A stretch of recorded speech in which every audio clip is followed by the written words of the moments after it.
सत श्री अकाल। साडी एक खास पेशकश झोना बिजाई लैके हाज़र हाँ मैं तुहाडे नाल अमित मल्होत्रा।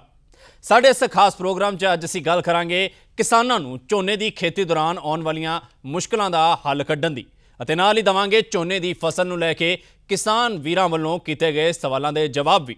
खास तौर ते झोने दी खेती नूं किस ढंग दे नाल होर सौखा बनाया जा सकदा है, खेती विग्यानी इसका तरीका दसणगे। उपरों करोना की महामारी विचाले जिथे किसानों नूं कई औकड़ां दा सामना करना पै रहा है, तां किसान वीर सवाना की मदद नाल स्मार्ट सीडिंग सिस्टम दे राहीं किवें खेती नूं सुखाला बना सकते हैं, यह भी दस्सण लई साडे नाल खास पैनल जुड़ रहा। इस चर्चा नूं अगे तोरीए उस तो पहलां तुहाडा तारुफ अपने अज दे मेहमानां नाल करवा दिंदे हां। मेरे नाल इस वेले सवाना सीड्स के खेती विग्यानी डॉक्टर शैलेंद्र जुड़ रहे हैं। सवाना सीड्स कंपनी के मैनेजिंग डायरैक्टर और CEO अजय राणा जी भी साडे नाल मौजूद हैं। नाल ही अपनियां चुनौतियां दे हल तलाशदे अते स्मार्ट सीडिंग का अपना तजुर्बा साझा करने के लिए किसान वीर भी साडे नाल जुड़ रहे हैं। हुशियारपुर तो साडे नाल गुरविंदर खंगूड़ा अते पिहोवा तो किसान वीर रणधीर सिंह इस वेले साडे नाल मौजूद ने। सब का स्वागत करते हैं, सारिआं नूं मेरे वल्लों जी आयां नूं। सब तो पहलां गुरविंदर का रुख करते हैं। गुरविंदर जी, झोने की खेती च मुख तौर पर तुसीं की चुनौतियां वेखदे हो? तुसीं अपने सवाल पूछ सकते हो, जिसका जवाब देने के लिए साडे नाल सवाना सीड्स के खेती विग्यानी डॉक्टर शैलेंद्र मौजूद हैं। मैं जानकारी चाहना भी जी झोने की खेती आ ਉਹਦੇ ਵਿੱਚ ਕੀ चुनौतियां आउंदियां? सर अजकल की जिहड़ी सिचुएशन है ਇਹਦੇ ਵਿੱਚ पैडी फार्मिंग वास्ते सब तो वड्डा चैलेंज जिहड़ा है वो मजदूरों की अवेलेबिलिटी का है।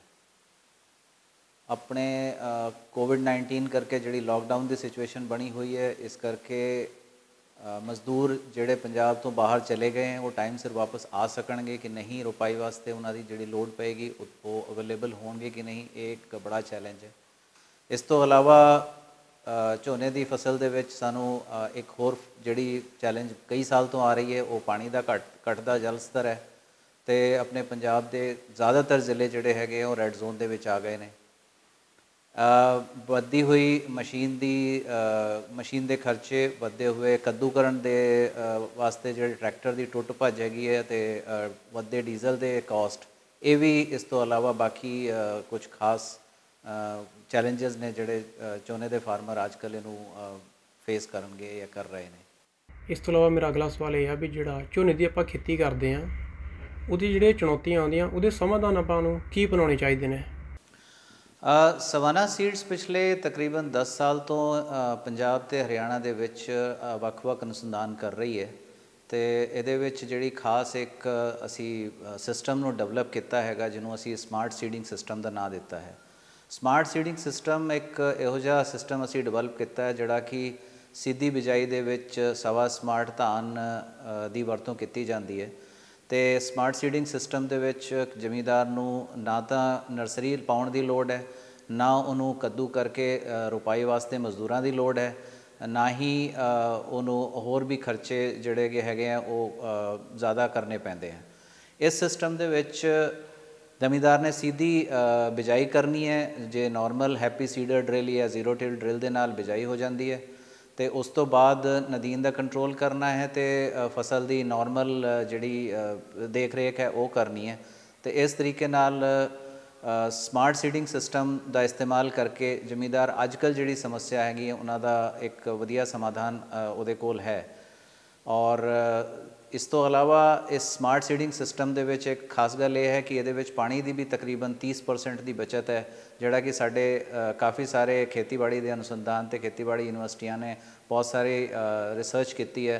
तो इस रिसर्च के विच उन्होंने इस चीज़ का डेटा डिवेलप किया है, तो इनू रिकमेंडेशन भी सारी यूनिवर्सिटीज़ ने इसी तरह की हुई है।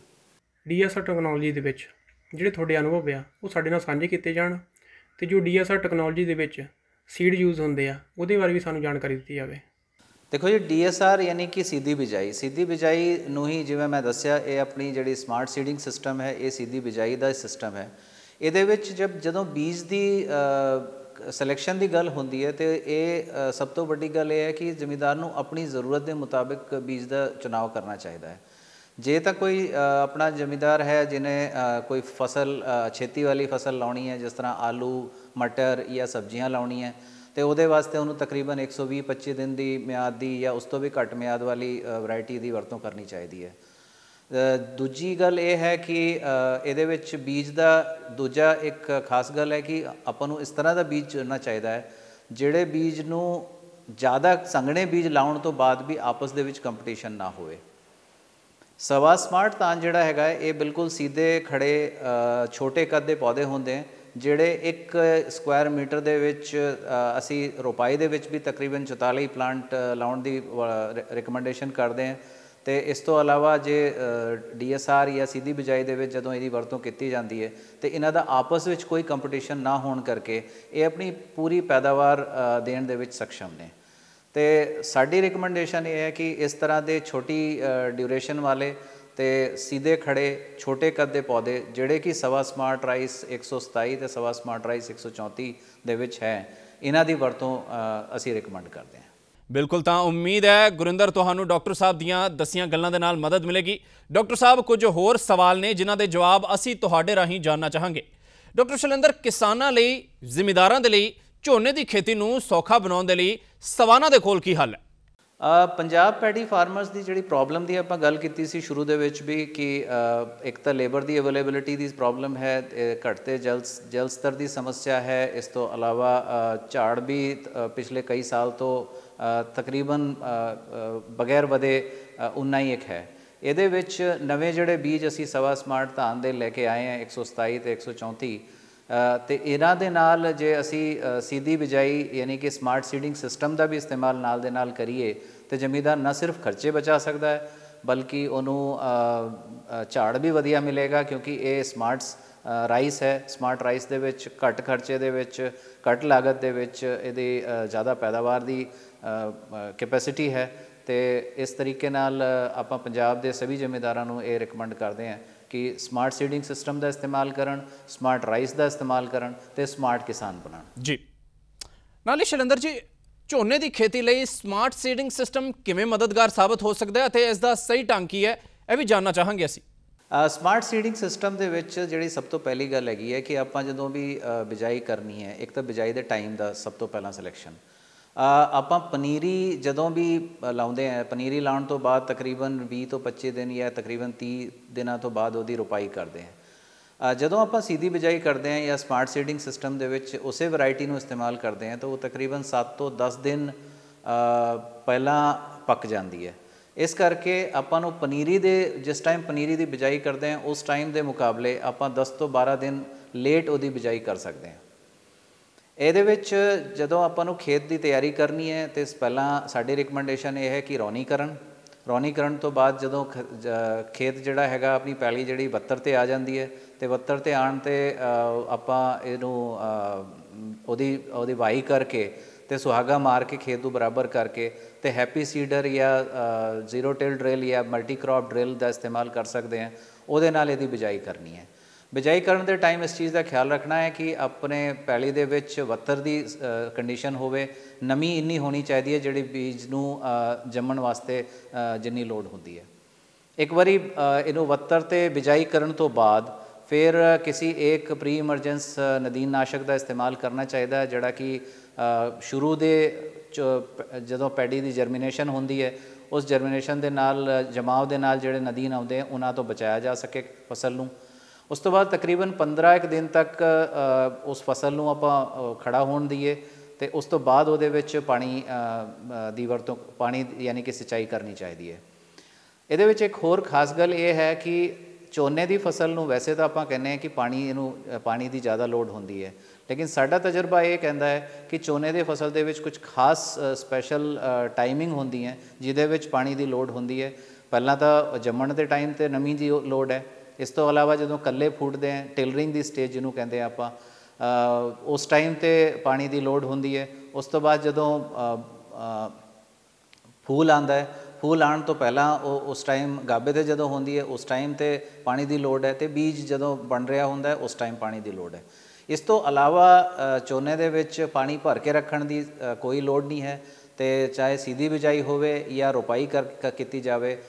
ਸਾਡੀ ਰਿਕਮੈਂਡੇਸ਼ਨ ਇਹ ਹੈ ਕਿ ਪਾਣੀ ਦੀ ਰਿਕੁਆਇਰਮੈਂਟ ਜਿਹੜੀ ਹੈਗੀ ਹੈ ਉਹ ਸਿਰਫ ਨਮੀ ਹੋਣੀ ਚਾਹੀਦੀ ਹੈ, ਉਹਦੇ ਵਿੱਚ ਪਾਣੀ ਭਰ ਕੇ ਰੱਖਣ ਦੀ ਲੋੜ ਨਹੀਂ ਹੈ। ਸਿੱਧੀ ਬਿਜਾਈ ਦੇ ਵਿੱਚ ਆਪਾਂ ਨੂੰ ਇੱਕ ਚੀਜ਼ ਦਾ ਹੋਰ ਖਿਆਲ ਰੱਖਣਾ ਹੈ ਕਿ ਚूँकि ਨਰਸਰੀ ਦੇ ਵਿੱਚ ਅਸੀਂ ਯੂਰੀਆ ਦਾ ਇਸਤੇਮਾਲ ਕਰਦੇ ਹਾਂ, ਤਾਂ ਉਹ ਨਰਸਰੀ ਵਾਲਾ ਜਿਹੜਾ ਯੂਰੀਆ ਹੈ ਉਹ ਆਪਾਂ ਨੂੰ ਤਕਰੀਬਨ 40 ਕਿਲੋ ਪ੍ਰਤੀ ਏਕੜ ਦੇ ਹਿਸਾਬ ਨਾਲ ਬਿਜਾਈ ਤੋਂ ਤਕਰੀਬਨ 15 ਦਿਨ ਬਾਅਦ ਯੂਰੀਆ ਦਾ ਇਸਤੇਮਾਲ ਕਰਨਾ ਹੈ। ਉਸ ਤੋਂ ਬਾਅਦ ਤਕਰੀਬਨ 15 ਦਿਨ ਬਾਅਦ ਹੋਰ 50 ਕਿਲੋ ਪ੍ਰਤੀ ਏਕੜ ਦੇ ਹਿਸਾਬ ਨਾਲ ਯੂਰੀਆ ਪਾਉਣੀ ਹੈ, ਅਤੇ ਉਸ ਤੋਂ ਬਾਅਦ ਵੀ ਤਕਰੀਬਨ 15 ਦਿਨ ਬਾਅਦ ਆਪਾਂ ਨੇ 30 ਕਿਲੋ ਪ੍ਰਤੀ ਏਕੜ ਦੇ ਹਿਸਾਬ ਨਾਲ ਯੂਰੀਆ ਪਾਉਣੀ ਹੈ। ਸਿੱਧੀ ਬਿਜਾਈ ਦੇ ਵਿੱਚ ਜ਼ਿੰਕ ਦੀ ਘਾਟ ਹੋਣ ਦੀ ਸੰਭਾਵਨਾ ਹੈ, ਅਤੇ ਜ਼ਿੰਕ ਦਾ ਇਸਤੇਮਾਲ ਵੀ ਜ਼ਰੂਰੀ ਹੈ, ਅਤੇ ਚਿਲੇਟਡ ਫੈਰਸ ਦੀ ਲੋੜ ਪੈ ਸਕਦੀ ਹੈ। ਅਗਰ ਖੇਤ ਦੇ ਵਿੱਚ ਲੋਹੇ ਦੀ ਘਾਟ ਹੈ ਤਾਂ ਉਹਦਾ ਵੀ ਇਸਤੇਮਾਲ ਕਰਨਾ ਚਾਹੀਦਾ ਹੈ। ਬਾਕੀ ਇਸ ਤੋਂ ਇਲਾਵਾ ਚूँकि ਸਵਾ ਸਮਾਰਟ ਧਾਨ ਸਵਾ 127 ਅਤੇ ਸਵਾ 134 BLB ਅਤੇ ਬਲਾਸਟ 2 ਬਿਮਾਰੀਆਂ ਵਾਸਤੇ ਰੈਜ਼ਿਸਟੈਂਟ ਹੈ, ਅਤੇ ਇਸ ਕਰਕੇ ਉਹਨਾਂ ਬਿਮਾਰੀਆਂ ਵਾਸਤੇ ਕਿਸੇ ਵੀ ਦਵਾਈ ਦੀ ਲੋੜ ਨਹੀਂ ਹੈ। ਲੇਕਿਨ ਬਾਕੀ ਆਮ ਤੌਰ 'ਤੇ ਕੋਈ ਕੀੜੇ ਜਾਂ ਬਿਮਾਰੀ ਦੀ ਅਗਰ ਸੰਭਾਵਨਾ ਲੱਗਦੀ ਹੈ ਤਾਂ ਉਹਦੇ ਹਿਸਾਬ ਨਾਲ ਉਹਦੀ ਵਰਤੋਂ ਕਰਨੀ ਚਾਹੀਦੀ ਹੈ। ਠੀਕ ਹੈ ਡਾਕਟਰ ਸ਼ੈਲੇਂਦਰ, ਤੁਸੀਂ ਬੇहद ਖਾਸ ਜਾਣਕਾਰੀ ਦੇ ਰਹੇ ਹੋ। ਤੁਸੀਂ ਬਣੇ ਰਹੋ ਸਾਡੇ ਨਾਲ ਇੱਕ ਹੋਰ ਕਿਸਾਨ ਵੀਰ ਰਣਧੀਰ ਸਿੰਘ ਵੀ ਜੁੜੇ ਹੋਏ ਨੇ, ਉਹਨਾਂ ਦਾ ਰੁਖ ਕਰ ਲੈਂਦੇ ਹਾਂ। ਰਣਧੀਰ ਜੀ, ਤੁਹਾਡੇ ਕੋਲੋਂ ਜਾਣਨਾ ਚਾਹਾਂਗੇ ਝੋਨੇ ਦੀ खेती 'ਚ ਮੁੱਖ ਤੌਰ ਤੇ ਤੁਸੀਂ ਕੀ ਚੁਣੌतियां ਵੇਖਦੇ हो? मैं कई सालों से धान की खेती कर रहा हूँ। पिछले 5-6 साल से हमने सीधी बिजाई DSR जिसको बोलते हैं वो करनी शुरू की है। वो भी इसलिए शुरू किया, इसमें कई मतलब चुनौतियाँ आती हैं, जैसे पानी की समस्या हो गई और खेत जुताई की समस्या हो गई। DSR में हम जो खेती करते हैं उसमें एक तो लेबर की बचत होती है और पानी की बचत होती है, और ये यील्ड भी अच्छी इसकी आती है। हम इसको पिछले 5-6 साल से सवाना कंपनी का सीड सवा 127 की बिजाई कर रहे हैं, जिसकी अच्छी यील्ड है। इसमें पानी की बचत, जैसे हम इसकी बिजाई करते हैं उसके बाद पानी इसको हर 10 दिन के बाद लगाना है, इसमें पानी खड़ा नहीं रखना है। और लेबर की बचत है, आजकल लेबर नहीं मिल रही, उसकी वजह से इसकी भी कोई मतलब समस्या नहीं है। खेत तैयार करो, उसको जुताई करो और उसको ड्रिल कर दो, और 1 एकड़ में तकरीबन 7-7.5 किलो बीज हम डालते हैं, और यील्ड जो हमारी आती है वो कम से कम 35 क्विंटल के आसपास, 34 से लेकर 37 क्विंटल तक हमने इसमें पिछले 4-5 साल में यील्ड ली है। और पिछले साल तो बहुत अच्छी यील्ड थी इसकी, 37 क्विंटल तक इसकी यील्ड आई है। ठीक है, पर रणधीर जी, इन्हां चुनौतियां तो पार पाउण दे लई तुसीं की ढंग तरीके अपनाए? समाधान इसमें मेन तो लेबर और पानी की बचत है। यही दो मतलब जीरी में समस्याएं होती हैं, पानी की और लेबर की, ये दोनों ही हमारी बचत हो गई। और पानी भी जैसे गेहूं को लगाते हैं ऐसे ही इसमें लगाते हैं। ठीक है, पर रणधीर जी, ਸਮਾਰਟ ਸੀਡਿੰਗ ਸਿਸਟਮ ਨੂੰ ਲੈ ਕੇ ਤੁਹਾਡੇ ਕੀ ਤਜਰਬੇ ਰਹੇ, ਅਤੇ ਸਮਾਰਟ ਸੀਡਿੰਗ ਸਿਸਟਮ ਨੂੰ ਲੈ ਕੇ ਤੁਸੀਂ ਕਿਸਾਨਾਂ ਨੂੰ ਕਿਹੜੇ ਬੀਜਾਂ ਦੀ ਵਰਤੋਂ ਕਰਨ ਦੀ ਸਲਾਹ ਦੇਵੋਗੇ, ਇਹ ਵੀ ਅਸੀਂ ਜ਼ਰੂਰ ਜਾਨਣਾ ਚਾਹਾਂਗੇ। मैं तो हाइब्रिड बीज ही लगाता हूँ, वो भी सवाना कंपनी के लगाते हैं, जैसे सवाना 127, तो उसकी यील्ड अच्छी है, जर्मिनेशन अच्छी है, और उसमें हमें मतलब बीमारी भी नहीं आती, कोई भी बीमारी का, दवाइयों का भी बचत हो जाती, खर्चा जो दवाइयाँ का है वो भी बच जाता है हमारा। मैं पिछले 6 साल से इसकी बिजाई कर रहा हूँ। मैं 5-6 एकड़ में, कभी 5 एकड़ 6 एकड़ कर रहा हूँ, और उसमें मतलब बहुत अच्छे रिजल्ट हैं। इसमें कम से कम भी जो है वो 33 क्विंटल से लेके 37.5 क्विंटल तक मैंने इसकी यील्ड निकाली है। ठीक है, तो ਤੁਸੀਂ ਸਵਾਨਾ ਸੀਡਸ ਦੀ ਵਰਤੋਂ ਦੀ ਸਲਾਹ ਦੇ ਰਹੇ ਹੋ, ਪਰ ਕਿਸਾਨਾਂ ਨੂੰ ਇਸ ਬਾਰੇ ਹੋਰ ਜ਼ਿਆਦਾ ਜਾਣਕਾਰੀ ਦੇਣ ਦੇ ਲਈ ਰੁਖ ਕਰ ਲੈਂਦੇ ਹਾਂ ਸਵਾਨਾ ਸੀਡਸ ਦੇ ਮੈਨੇਜਿੰਗ ਡਾਇਰੈਕਟਰ ਅਤੇ CEO ਅਜੇ ਰਾਣਾ ਜੀ ਦਾ। ਅਜੇ ਜੀ, ਤੁਹਾਡੇ ਕੋਲੋਂ ਅਸੀਂ ਜਾਣਨਾ ਚਾਹਾਂਗੇ, ਝੋਨੇ ਦੀ ਖੇਤੀ ਨੂੰ ਸੌਖਾ ਬਣਾਉਣ ਦੇ ਲਈ ਤੁਸੀਂ ਕੀ ਕੁਝ ਨਵਾਂ ਕਰ ਰਹੇ ਹੋ? ਅਸੀਂ ਸਮਾਰਟ ਧਾਨ ਜਿਹੜਾ ਅਸੀਂ ਲੈ ਕੇ ਆਏ ਹੈ, ਸਮਾਰਟ ਧਾਨ ਪੰਜਾਬ ਦੇ ਲਈ ਲੋੜ ਹੈਗੀ ਇੱਕ, ਕਿਉਂਕਿ ਪੰਜਾਬ 'ਚ ਪਾਣੀ ਦਾ ਸਤਰ ਘਟਦਾ ਜਾ ਰਿਹਾ ਹੈ। ਸਮਾਰਟ ਧਾਨ ਜਿਹੜਾ ਹੈਗਾ ਇਹ ਕਮ ਸਮੇਂ ਦੇ ਵਿੱਚ ਪੱਕਦਾ ਹੈ, ਔਰ ਇਹਦੀ ਹਾਈਟ ਘੱਟ ਰਹਿੰਦੀ ਹੈ ਅਤੇ ਡਿੱਗਦਾ ਨਹੀਂ ਹੈ। ਤੀਜੀ ਇਹਦੀ ਖੂਬੀ ਹੈਗੀ ਕਿ ਸਮਾਰਟ ਧਾਨ ਦਾ ਜਿਹੜਾ ਹੈਗਾ ਮਿਲਿੰਗ, ਚਾਵਲ ਦੇ ਵਿੱਚ, ਝੋਨੇ ਦੇ ਵਿੱਚੋਂ, ਪੈਡੀ ਦੇ ਵਿੱਚੋਂ ਇਹਦੀ ਮਿਲਿੰਗ ਬੈਟਰ ਹੈਗੀ। ਜਿਹੜੇ FCI ਦੇ ਮਾਨਕ ਹੈਗੇ ਉਹਨਾਂ ਤੋਂ ਵੀ ਜ਼ਿਆਦਾ ਚਾਵਲ ਦੀ ਆਵਕ ਹੈਗੀ ਹੈ, ਟੋਟਾ ਘੱਟ ਨਿਕਲਦਾ ਹੈ, ਔਰ ਬਾਅਦ 'ਚ ਫਸਲ ਛੇਤੀ ਤਿਆਰ ਹੋ ਜਾਂਦੀ ਹੈ। ਫਸਲ ਤਿਆਰ ਛੇਤੀ ਹੋ ਜਾਂਦੀ ਹੈ ਅਤੇ ਕਿਸਾਨ ਨੂੰ ਟਾਈਮ ਮਿਲ ਜਾਂਦਾ ਹੈਗਾ ਕਿ ਬਈ ਉਹ ਟਾਈਮ ਸਿਰ ਜਿਹੜਾ ਕਿ ਬਾਅਦ 'ਚ ਪਰਾਲੀ ਦੀ ਸਮੱਸਿਆ ਹੁੰਦੀ ਹੈ। ਤੁਸੀਂ ਸੁਣ ਰਹੇ ਹੋਣੇ ਕਈ ਸਾਲਾਂ ਤੋਂ ਕਿ ਵੀ ਪਰਾਲੀ ਕਰਕੇ ਪ੍ਰਦੂਸ਼ਣ ਵੱਧਦਾ ਹੈਗਾ। ਜਦੋਂ ਕਿਸਾਨ ਨੂੰ 1 ਮਹੀਨਾ ਇਹਦਾ ਟਾਈਮ ਮਿਲ ਜਾਏ, ਫਸਲ ਛੇਤੀ ਪੱਕ ਜਾਏ, ਅਤੇ ਉਹ ਪਰਾਲੀ ਦੀ ਬੇਲਿੰਗਸ ਵੀ ਕਰ ਸਕਦਾ ਹੈ ਅਤੇ ਪਰਾਲੀ ਨੂੰ ਖੇਤ ਦੇ ਵਿੱਚ ਵਾਹ ਵੀ ਸਕਦਾ ਹੈਗਾ। ਤੇ ਸਮਾਰਟ ਧਾਨ ਦੀ ਇੱਕ ਨਵੀਂ ਕਿਸਮ ਅਸੀਂ ਲੈ ਕੇ ਆ ਰਹੇ ਹਾਂਗੇ ਸਵਾ 7301। ਇਹ ਸਾਡੀ ਪਹਿਲੀ ਕਿਸਮਾਂ ਨਾਲੋਂ ਜ਼ਿਆਦਾ ਉਪਜ ਦਿੰਦੀ ਹੈ ਔਰ ਇੱਕ ਨਵੀਂ ਟੈਕਨੋਲੋਜੀ ਅਸੀਂ ਲੈ ਕੇ ਆਏ ਹਾਂ smart seeding system. Smart seeding system ਹੈਗਾ ਝੋਨੇ ਦੀ ਸਿੱਧੀ ਬਿਜਾਈ ਦਾ ਸਿਸਟਮ। ਇਹਦੇ ਵਿੱਚ ਕਿਸਾਨ ਨੂੰ ਨਰਸਰੀ ਬੋਣ ਦੀ ਲੋੜ ਨਹੀਂ ਹੈਗੀ। ਝੋਨੇ ਦੀ ਖੇਤੀ ਉਸੇ ਤਰੀਕੇ ਨਾਲ ਹੁੰਦੀ ਜਿਸ ਤਰੀਕੇ ਨਾਲ ਕਣਕ ਦੀ ਖੇਤੀ ਹੁੰਦੀ ਹੈ। ਕਿਸਾਨ ਨੂੰ ਜਿਹੜਾ ਕੱਦੂ ਕਰਨਾ ਪੈਂਦਾ ਹੈਗਾ ਕਿ ਵੀ ਪਾਣੀ ਭਰ ਕੇ ਖੇਤ ਦੇ ਵਿੱਚ ਫਿਰ ਕੱਦੂ ਕਰਦਾ ਰਹਿੰਦਾ, ਉਹਦੀ ਲੋੜ ਨਹੀਂ ਹੈਗੀ। ਇਹਦੇ 'ਚ ਫਸਲ ਬੀਜਣ ਦਾ ਤਰੀਕਾ ਹੈਗਾ ਕਿ ਖੇਤ ਨੂੰ ਤਿਆਰ ਕਰ ਲਿਆ ਜਾਵੇ, ਪੱਧਰਾ ਕਰ ਲਿਆ ਜਾਵੇ ਔਰ ਜਿੱਥੇ ਤੱਕ ਹੋ ਸਕੇ ਬਈ ਕਿਸਾਨ ਲੇਜ਼ਰ ਲੈਵਲਿੰਗ ਕਰਵਾ ਲੇ ਖੇਤ ਦੀ। ਫਿਰ ਉਹ 'ਚ ਪਾਣੀ ਲਾ ਕੇ ਜੀ ਜਦੋਂ ਵੱਤਰ ਤੇ ਖੇਤ ਆ ਗਿਆ, ਡਰਿੱਲ ਲਿਆਣੀ ਹੈਗੀ, ਡਰਿੱਲ ਮਿਲਦੀ ਹੈਗੀ ਝੋਨੇ ਦੀ ਸਿੱਧੀ ਬਿਜਾਈ ਦੀ। ਸਰਕਾਰ ਵੱਲੋਂ ਵੀ ਮੇਰੇ ਖਿਆਲ ਉੱਤੇ ਛੂਟ ਮਿਲ ਰਹੀ ਹੈਗੀ, ਕਾਫੀ ਕਿਸਾਨਾਂ ਲਈ ਵੀ ਹੈ। 6 ਤੋਂ 7 ਕਿਲੋ ਪਰ ਏਕੜ ਦਾ ਬੀਜ ਦੀ ਦਰ ਹੈਗੀ ਹੈ। ਸਿੱਧੀ ਬਿਜਾਈ ਕਰ ਦਿਓ। ਫਿਰ ਉਸ ਤੋਂ ਬਾਅਦ ਇੱਕ ਨਦੀਨ ਨਾਸ਼ਕ ਹੈਗਾ ਪੈਂਡੀਮੈਥਲੀਨ, ਉਹਦਾ ਸਪਰੇਅ ਕਰ ਦਿਓ ਬਿਜਾਈ ਤੋਂ ਬਾਅਦ।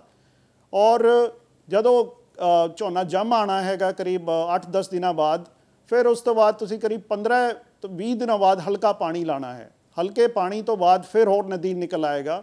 ਇੱਕ ਨਦੀਨ ਨਾਸ਼ਕ ਬਿਸਪੈਰੀ ਬੈਕ ਦਾ ਫਿਰ ਇੱਕ ਸਪਰੇਅ ਕਰ ਦਿਓ।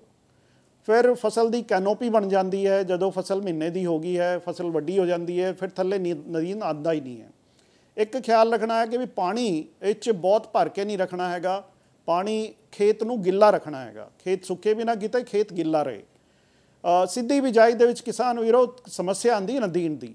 ਜੇ ਆਪਾਂ ਜਿਹੜਾ ਤਰੀਕਾ ਦੱਸਿਆ ਹੈਗਾ ਉਸ ਤਰੀਕੇ ਨਾਲ ਬਿਜਾਈ ਕਰਕੇ ਨਦੀਨ ਦੀ ਸਮੱਸਿਆ ਤੋਂ ਛੁਟਕਾਰਾ ਲੈ ਲਿਆ, ਤੁਹਾਨੂੰ ਦੇਖੋ ਬਹੁਤ ਬਚਤ ਹੋਣੀ ਹੈ। ਜਿਹੜੀ 2,5-3 ਹਜ਼ਾਰ ਰੁਪਏ ਕਿੱਲਾ ਲੇਬਰ ਲੈਂਦੀ ਹੈ ਲਵਾਈ ਦਾ, ਉਹਦੀ ਬਚਤ ਹੋ ਜਾਣੀ ਹੈ। ਡੀਜ਼ਲ ਦੀ ਬਚਤ ਹੋ ਜਾਣੀ ਹੈਗੀ। ਟਰੈਕਟਰ ਵੀ ਜਿਹੜੀ ਟੁੱਟ ਭੱਜ ਹੁੰਦੀ ਹੈ ਉਹ ਵੀ ਬਚ ਜਾਣਾ ਹੈ। ਪਾਣੀ ਦੀ 25-30% ਦੀ ਬਚਤ ਹੋ ਜਾਣੀ ਹੈ। ਔਰ ਇਹ ਫਸਲ ਪੱਕਦੀ ਵੀ 1 ਹਫ਼ਤੇ ਛੇਤੀ ਹੈਗੀ ਦੂਜੀ ਫਸਲ ਨਾਲੋਂ। ਅਤੇ ਸਵਾਨਾ ਇੱਕ ਇਸ ਨਵੀਂ ਟੈਕਨੀਕ ਸਮਾਰਟ ਸੀਡਿੰਗ ਸਿਸਟਮ ਨੂੰ ਕਿਸਾਨਾਂ ਦੇ ਵਿੱਚ ਲੈ ਕੇ ਆ ਰਹੀ ਹੈ ਇਸ ਵਾਰੀ। ਔਰ ਨਵੀਂ ਟੈਕਨੀਕ ਇੱਕ ਹੋਰ ਹੈ ਫੁੱਲ ਪੇਜ ਟੈਕਨੋਲੋਜੀ। ਉਹਦੇ ਵਿੱਚ ਫਸਲ ਦੇ ਵਿੱਚ ਇੱਕ ਜੀਨ ਪਾਇਆ ਹੈ ਜਿਹਦੇ ਕਰਕੇ ਉਹਦੇ ਅੰਦਰ ਨਦੀਨ ਨਾਸ਼ਕ ਦੇ ਪ੍ਰਤੀ ਇੱਕ ਲੜਨ ਦੀ क्षमता ਹੈਗੀ ਹੈ। ਫਿਰ ਜਦੋਂ ਫੁੱਲ ਪੇਜ ਸਿਸਟਮ ਆ ਜਾਏਗਾ, ਕਿਸਾਨ ਨੂੰ ਇੱਕ ਵਾਰੀ ਨਦੀਨ ਨਾਸ਼ਕ ਦਾ ਸਪਰੇਅ ਕਰਨਾ ਪਏਗਾ। ਔਰ 3 ਤਰ੍ਹਾਂ ਦੇ ਨਦੀਨ ਹੁੰਦੇ ਆ ਝੋਨੇ ਦੇ ਵਿੱਚ। ਇੱਕ ਗਰਾਸੇਜ ਸਵਾਖੀ ਉਹਨੂੰ ਕਹਿੰਦੇ ਅਸੀਂ, ਫਿਰ ਚੌੜੇ ਪੱਤੇ ਵਾਲੇ ਨਦੀਨ ਹੁੰਦੇ ਨੇ ਅਤੇ ਡੀਲਾ ਹੁੰਦਾ ਹੈ। ਇਨ ਤਿੰਨਾਂ ਹੀ ਨਦੀਨਾਂ ਨੂੰ ਇਹ ਖਰਪਤਵਾਰ ਨਾਸ਼ਕ ਜਿਹੜਾ ਫੁੱਲ ਪੇਜ ਦੇ ਨਾਲ ਆਏਗਾ ਉਹ ਕੰਟਰੋਲ ਕਰਦਾ ਹੈ ਅਤੇ ਝੋਨੇ ਦੀ ਖੇਤੀ ਦੇ ਵਿੱਚ ਕਿਸਾਨਾਂ ਨੂੰ ਬਹੁਤ ਬੜੀ ਸਹੂਲੀਅਤ ਮਿਲਣੀ ਹੈ। ਝੋਨੇ 'ਚ ਉਪਜ ਵੀ ਵੱਧ ਜਾਣੀ ਹੈ। ਜੀ ਅਜੇ ਜੀ ਇੱਕ ਗੱਲ ਹੋਰ ਤੁਹਾਡੇ ਕੋਲੋਂ ਜਾਣਨਾ ਚਾਹਾਂਗੇ। ਕੋਰੋਨਾ ਮਹਾਮਾਰੀ ਵਿਚਾਲੇ ਕਿਸਾਨਾਂ ਨੂੰ ਕਾਫੀ ਦਿੱਕਤਾਂ ਦਾ ਸਾਹਮਣਾ ਕਰਨਾ ਪੈ ਰਿਹਾ, ਕਾਫੀ ਔਕੜਾਂ ਦਾ ਸਾਹਮਣਾ ਕਰਨਾ ਪੈ ਰਿਹਾ। ਅਜਿਹੇ 'ਚ ਸਵਾਨਾ ਸੀਡਸ ਵੱਲੋਂ ਕੀ ਕੁਝ ਉਪਰਾਲੇ ਕੀਤੇ ਜਾ ਰਹੇ ਨੇ ਤਾਂ ਕਿ ਕਿਸਾਨਾਂ ਨੂੰ ਬੀਜ ਸਮੇਂ ਸਿਰ ਮੁਹੱਈਆ ਕਰਵਾਏ ਜਾ ਸਕਣ? ਆਪਣਾ ਕੋਰੋਨਾ ਵਾਇਰਸ ਕਰਕੇ ਇੱਕ ਸੰਕਟ ਆਇਆ ਹੈ ਪੂਰੇ ਦੇਸ਼ ਦੇ ਵਿੱਚ ਔਰ ਬਹੁਤ ਸਾਰੀ ਫੈਕਟਰੀਆਂ, ਸਾਡੀ ਬੀਜ ਦੀ ਫੈਕਟਰੀ ਵੀ 50-60% ਕੈਪੈਸਿਟੀ 'ਤੇ ਹੀ ਚੱਲ ਰਹੀ ਹੈਗੀ। ਪਰ ਇੱਕ ਚੰਗੀ ਗੱਲ ਹੈਗੀ ਕਿ ਸਵਾਨਾ ਕੰਪਨੀ ਇਹੋ ਜਿਹੀ ਕੰਪਨੀ ਹੈਗੀ ਕਿ ਜਿਹੜਾ ਉੱਤਰ ਭਾਰਤ ਦੇ ਵਿੱਚ ਸਾਡਾ ਬੇਸ ਹੈਗਾ। ਅਸੀਂ ਸੀਡ ਪ੍ਰੋਡਕਸ਼ਨ ਵੀ ਇੱਥੇ ਹੀ ਪੰਜਾਬ, ਹਰਿਆਣਾ, ਰਾਜਸਥਾਨ ਦੇ ਵਿੱਚ ਲੈ ਰਹੇ ਹਾਂ ਅਤੇ ਜਿਹੜੀ ਸਪਲਾਈ ਪੰਜਾਬ 'ਚ ਹੁੰਦੀ ਹੈ ਉਹਦੇ ਅਸੀਂ ਪ੍ਰੋਸੈਸਿੰਗ ਪੈਕਿੰਗ ਵੀ ਇੱਥੇ ਹੀ ਕਰਦੇ ਹਾਂ। ਅਤੇ ਦੂਜੀਆਂ ਕੰਪਨੀਆਂ ਦੇ ਮੁਕਾਬਲੇ ਸ਼ਾਇਦ ਸਾਡਾ ਬੀਜ ਕਿਸਾਨ ਨੂੰ ਟਾਈਮ ਸਿਰ ਮਿਲੇਗਾ, ਛੇਤੀ ਮਿਲੇਗਾ। ਔਰ ਅਸੀਂ ਪਿਛਲੇ ਕੱਲ੍ਹ ਤੋਂ ਹੀ ਸਾਡੀ ਫੈਕਟਰੀ ਦੇ ਵਿੱਚ 1.5 ਸ਼ਿਫਟ ਦੇ ਵਿੱਚ ਕੰਮ ਸ਼ੁਰੂ ਕੀਤਾ ਹੈ। ਕੁਝ ਸਪਲਾਈ ਅਸੀਂ ਆਪਣੇ ਡਿਸਟਰੀਬਿਊਟਰ ਡੀਲਰਾਂ ਨੂੰ ਦੇ ਵੀ ਚੁੱਕੇ ਨੇ ਔਰ ਸਾਡੀ ਪੂਰੀ ਕੋਸ਼ਿਸ਼ ਹੈ ਕਿ ਕਿਸਾਨ ਵੀਰਾਂ ਨੂੰ ਬੀਜ ਸਹੀ ਸਮੇਂ 'ਤੇ ਮਿਲੇ। ਠੀਕ ਹੈ ਜੀ, ਬਹੁਤ ਬਹੁਤ ਧੰਨਵਾਦ। ਉਮੀਦ ਅਸੀਂ ਇਹੀ ਕਰਦੇ ਹਾਂ ਕਿ ਤੁਹਾਡੇ ਵੱਲੋਂ ਦਿੱਤੀ ਗਈ ਜਾਣਕਾਰੀ ਕਿਸਾਨਾਂ ਦੇ ਲਈ ਲਾਹੇਵੰਦ ਜ਼ਰੂਰ ਸਾਬਤ ਹੋਵੇਗੀ। ਇਸ ਦੇ ਨਾਲ ਹੀ ਅੱਜ ਦੇ ਇਸ ਖਾਸ ਪ੍ਰੋਗਰਾਮ ਦੌਰਾਨ ਸਾਡੇ ਨਾਲ ਜੁੜੇ ਸਾਰੇ ਮਹਿਮਾਨਾਂ ਦਾ ਮੈਂ ਧੰਨਵਾਦ ਕਰਨਾ ਚਾਹਾਂਗਾ। ਅੱਜ ਦੀ ਇਸ ਖਾਸ ਪੇਸ਼ਕਸ਼ ਫਿਲਹਾਲ ਮੇਰੇ ਨਾਲ ਨਹੀਂ। ਮੈਨੂੰ ਦਿਓ ਇਜਾਜ਼ਤ। ਧੰਨਵਾਦ।